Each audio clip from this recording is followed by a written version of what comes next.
got to talk about it. It's one of the most polarizing topics in BBN world right now. Cason Wallace emerging as point guard number one for this Wildcat team. Xavier Wheeler playing just 1 minute in the second half against Georgia, and Kentucky playing its best half of the season, kind of putting two and two together. It's hard not to make any big picture assumptions and, just thinking what this team can be if they keep rolling with the lineup that everybody's been claiming for all year long. Look, Wallace played 19 points in the second half compared to just 1 for Wheeler. Kentucky was down by as many as 11 in the first half, 8 at the break. When Wheeler played 10, Cason only played 9 in the first half due to foul trouble. Down 11, then cruised to an 11-point win. Cason was a team high plus 22 in the plus minus, and Xavier was a team low minus 9.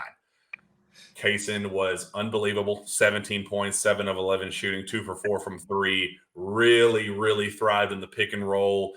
The ball was moving whenever, he was making shots, but the ball was moving whenever he wasn't taking shots.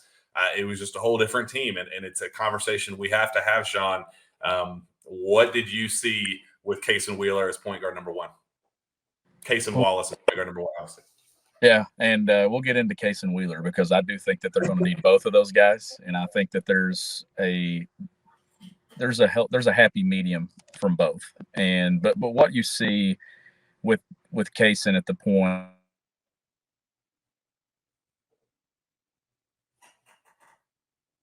in pick and roll, he can find other guys and find shooters, and just the spacing that is on the floor just by having another shooter at that spot, that the defense can't just sag off of somebody and be a help defender.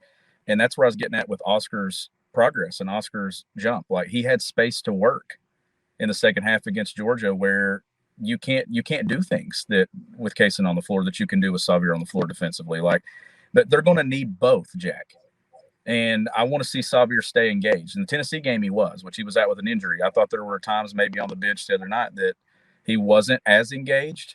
But it's got to be hard, right? I mean, you've led the Power 5 conferences in assists for 2 straight years. You're right there at the top again, and you play a minute in the second half, or you don't play much at all. But credit to John Calipari, because I thought this season was dying when they went to Knoxville. I did. And maybe we wouldn't have seen that lineup the way we saw it if Cal wouldn't have been forced to have to do it. But having your hand be forced led to seeing, okay, you get the biggest win of the season. Now let's see what this lineup does again. And we had no analytics to kind of back it up. Well, now we're starting to get those analytics with Cason being the one, and the numbers back it up, not just on the offensive end of the floor, but it's also starting to back up on the defensive end of the floor, which was John Calipari's biggest with playing that lineup together. Question mark. Mm-hmm. But you're getting the rebounding from Oscar. You're getting Jacob at the 4 doing his thing, and you're getting 2 guys that can shoot it and spread you out, in a big body guard that can get downhill, get in the paint, but he can also shoot the 3 as well. I think it was a huge adjustment. I think it's one that has salvaged the season, but they're going to need both of those guys. I think Wheeler's impact can be just as big. And if nothing else, and I want to dive into the numbers and the basketball Benny lineup and kind of that conversation and the numbers behind it. But I do think, again, before we get too far ahead of the Cason Wallace is our guy, cast Xavier off to the side, because that definitely does not need to happen. No, absolutely. If nothing else, this was proof that Cal needs to play more shooters, that this needs to be, it's not even necessarily about Cason versus Xavier.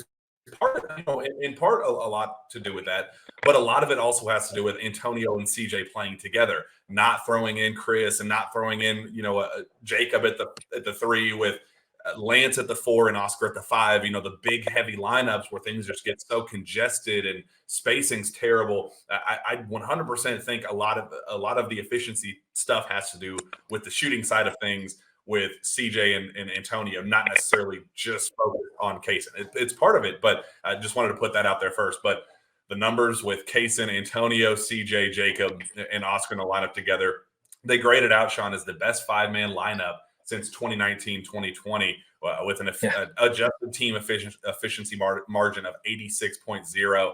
No other team in America has one above 70 right now. I mean, that is, and the sample size is getting bigger. That's 60 possessions. Other, main starting core 5 lineups, are up in the 300 possessions. So it's still a relatively smaller sample size, but we're starting to get one that at least you can start tracking a lot more significantly with 60 plus possessions. It's tracking as one of the best in college basketball, Sean. Yeah, and you're talking a lot of different lineups and a lot of different teams and a lot of different combinations that those numbers are playing into. Like this is something now with that sample size that it's still small, but it's getting bigger. And Kentucky's also finding its most success that it's had all season since it's played that lineup. I don't think that that's a coincidence. So I think it was a huge step in the right direction. And it's not too late, Jack. It's not like it's late February and you start making this change. It's mid-January and you made it in the biggest environment to make it in Knoxville. And then you followed up and you went with it for an entire second half pretty much, mixing in Chris Livingston there against Georgia. So I think that it's encouraging to see that Cal has decided to go that route and add more shooting to the floor, put Cason with the ball in his hands. And look, that's a discussion that you and I had on the show in November, that at some point we expected Cason to be the guy that would close games for Kentucky at the 1. We just thought it made the most sense.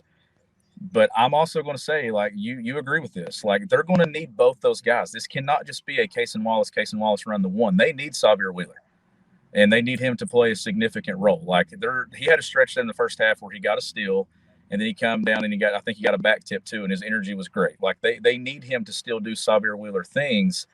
It's just that lineup offensively and what it has done defensively too with that sample size, that just makes the most sense to be Kentucky's best lineup that wins games and maybe closes out games and things like that. When Kentucky's in a do or die moment in a game, those 5 have to be on the floor. And the proof is in the pudding right now.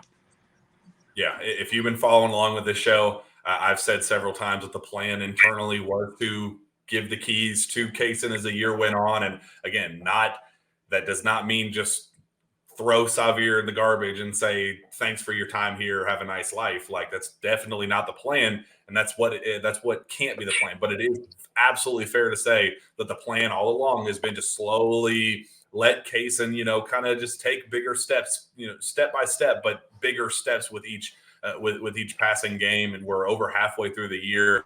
And now we kind of have something to hang on to with a larger sample size and the efficiency, what it is. I mean, that lineup with Cason at the 1 outscored Georgia 37-19 during their time on the floor in the second half. The other lineups were outscored 52-48. I mean, that's not a coincidence. Like, that's not.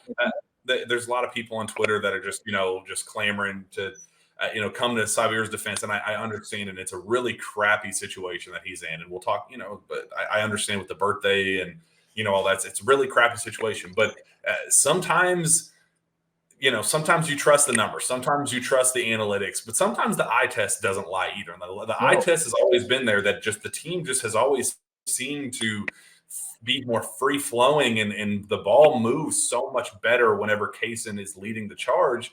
And there wasn't really enough, the numbers weren't there to justify that. The stats weren't there to justify it. Now it's like you have the eye test and you have the numbers to back it up. So it's really, I don't even know how you can argue against at least being more ball dominant with Cason rather than Xavier.